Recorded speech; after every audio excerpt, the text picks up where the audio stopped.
Hello and welcome. Yes, I didn't plan this trip to Sam's, but got gigantic cart here full of everything, and my wife's got another one full. We're in the Model S today, and we'll see how the Model S takes 2 whole shopping carts full of stuff. Yeah, look, you know what? Everyone loves Teslas. Even this gigantic grasshopper here. He just wants to check himself out in the mirror top of the Model S here. All right, buddy, we're gonna be loading up and getting going. Half of the work's kind of figuring out where all the pieces go here. It's kind of like playing Tetris, but in the Model S. Ha! Yep, it's all about layers in Tetris.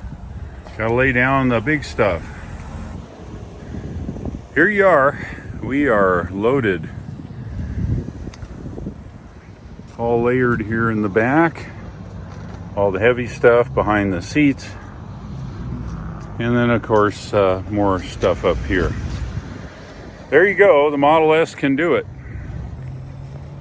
Well, what do you think? You've inspected the Model S. Pretty cool car, isn't it? Yeah, I bet you want one. Well, you might be able to get one, but for not right now. Anyway, we're out of here. Fly safe.